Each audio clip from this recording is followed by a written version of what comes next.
بسم اللہ الرحمن الرحیم۔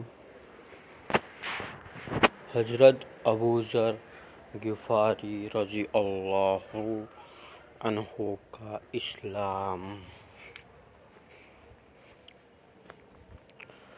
حضرت ابو ذر غفاری رضی اللہ عنہ مشہور صحابی ہیں جو بعد میں بڑے زاہدوں اور بڑے علماء میں سے ہوئے۔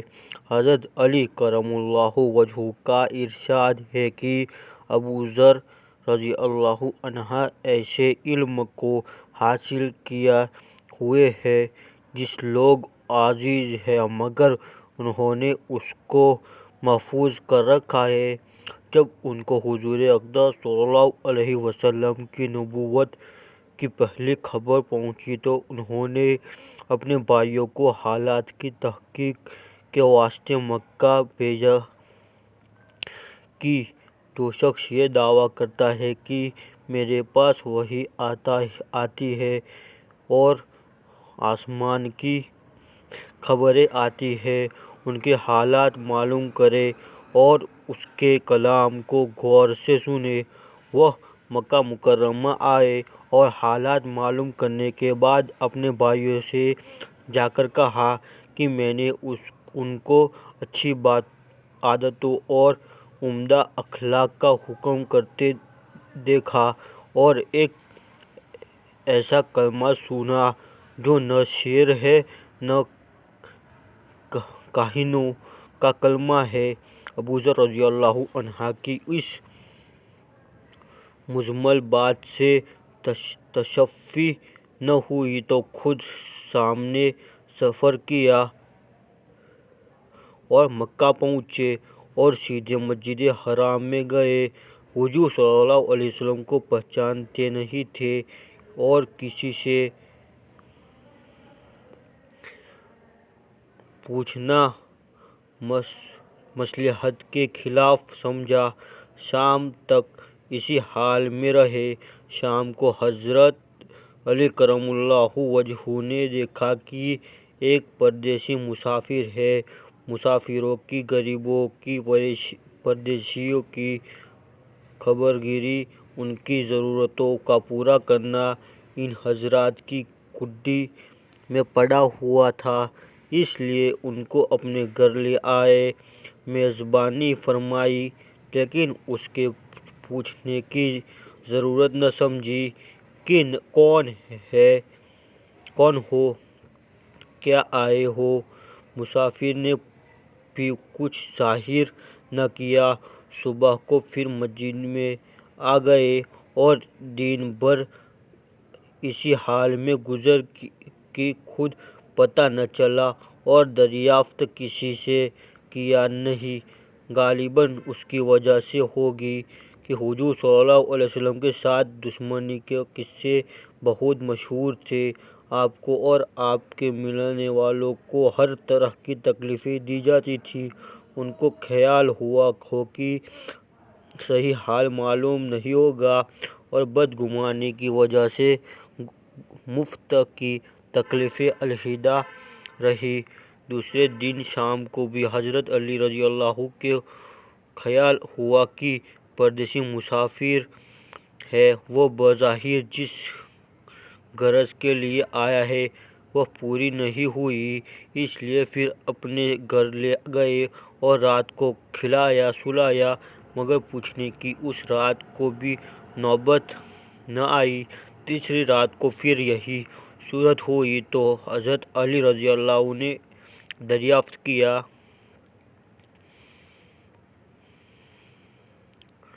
کہ تم کس کام سے آئے ہو، کیا غرض ہے؟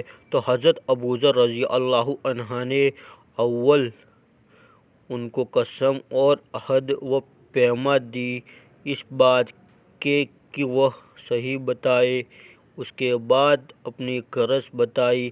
حضرت علی کرم اللہ وجہہ نے فرمایا کہ وہ بے شک اللہ کے رسول ہیں اور صبح کو جب میں جاؤں تو تم میرے ساتھ چلنا، میں وہاں تک پہنچا دوں گا لیکن مخالفت کا زور ہے، اس لیے اگر راستے میں مجھے کوئی ایسا شخص ملا جس سے میرے ساتھ چلنے کی وجہ سے تم پر کوئی اندیشہ ہو تو میں پیشاب کرنے لگوں گا یا اپنے جوتا درست کرنے لگوں گا، تم سیدھے چلنا، میرے ساتھ ٹھہرنا نہیں، جس کی وجہ سے تمہارا میرا ساتھ ہونا معلوم نہ ہو۔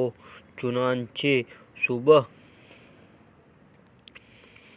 کو حضرت علی کرم اللہ وجہہ کے پیچھے پیچھے حضور صلی اللہ علیہ وسلم کی خدمت میں پہنچے، وہاں کر بات چیت ہوئی، اسی وقت مسلمان ہو گئے۔ حضور اقدس صلی اللہ علیہ وسلم ان کی تکلیف کے خیال سے فرمایا، اپنے اسلام کو کبھی ظاہر نہ کرنا، چپکے سے اپنی قوم میں چلے جاؤ، جب ہمارا غلبہ ہو جائے اس وقت چلے آنا۔ انہوں نے عرض کیا، یا رسول اللہ، اس بات کی قسم جس کے قبضے میں میری جان ہے کہ اس کلمہ توحید کو ان بے ایمانوں کے بیچ چلا چلا کے پڑھوں گا۔ چنانچہ اسی وقت مسجد حرام میں تشریف لے گئے اور بلند آواز سے اشہد ان لا الہ الا اللہ و اشہد ان محمد رسول اللہ، میں گواہی دیتا ہوں کہ اللہ ایک ہے، اللہ کے علاوہ کوئی معبود نہیں، اور میں گواہی دیتا ہوں کہ محمد صلی اللہ علیہ وسلم اللہ کے رسول ہیں۔ پڑھا پھر کیا تھا، چاروں طرف سے لوگ اٹھے اور اس قدر مارا کہ زخمی کر دیا، مرنے کے قریب ہو گئے۔ حضور صلی اللہ علیہ وسلم کے چچا حضرت عباس، جو اس وقت تک مسلمان بھی نہیں ہوئے تھے، ان کے اوپر بچانے کے لیے لیٹ گئے اور لوگوں سے کہا، کیا ظلم کرتے ہو؟ یہ شخص قبیلہ غفار کا ہے اور یہ قبیلہ ملک شام کے راستے میں پڑتا ہے، تمہاری تجارت وغیرہ سب ملک شام کے ساتھ ہے، اگر یہ مر گیا تو شام کا آنا جانا بند ہو جائے گا۔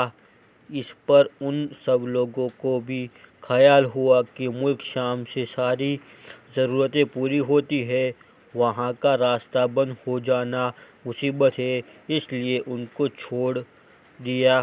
دوسرے دن پھر اسی طرح انہوں نے جا کر آواز بلند کلمہ پڑھا اور لوگ اسی کلمے کے سننے کو تاب نہ لا سکتے تھے، اس لیے ان پر ٹوٹ پڑے۔ دوسرے دن بھی حضرت عباس رضی اللہ عنہ نے اسی طرح ان کو سمجھا کر ہٹا کہ تمہاری تجارت کا راستہ بند ہو جائے گا۔ فائدہ: حضور صلی اللہ علیہ وسلم کے ارشاد کے باوجود کہ اپنے اسلام کو چھپاؤ، ان کا یہ فعل حق کے اظہار کا ولولہ اور غلبہ تھا کہ جب یہ دین حق ہے تو کسی کے باپ کا کیا اشارہ ہے جس سے ڈر کر چھپایا جائے، اور حضور صلی اللہ علیہ وسلم کا منع فرمانا شفقت کی وجہ سے تھا کہ ممکن ہے تکالیف کا تحمل نہ ہو، ورنہ حضور صلی اللہ علیہ وسلم کے حکم کے خلاف صحابہ رضی اللہ عنہ کی یہ مجال ہی نہ تھی۔ چنانچہ اس کا کچھ نمونہ مستقل باب میں آ رہا ہے۔ چونکہ حضور صلی اللہ علیہ وسلم خود ہی دین سے پھیلانے میں ہر قسم کی تکلیفیں برداشت فرما رہے تھے، اس لیے حضرت ابو ذر رضی اللہ عنہ نے سہولت پر عمل کے بجائے حضور صلی اللہ علیہ وسلم کی اتباع کو ترجیح دی۔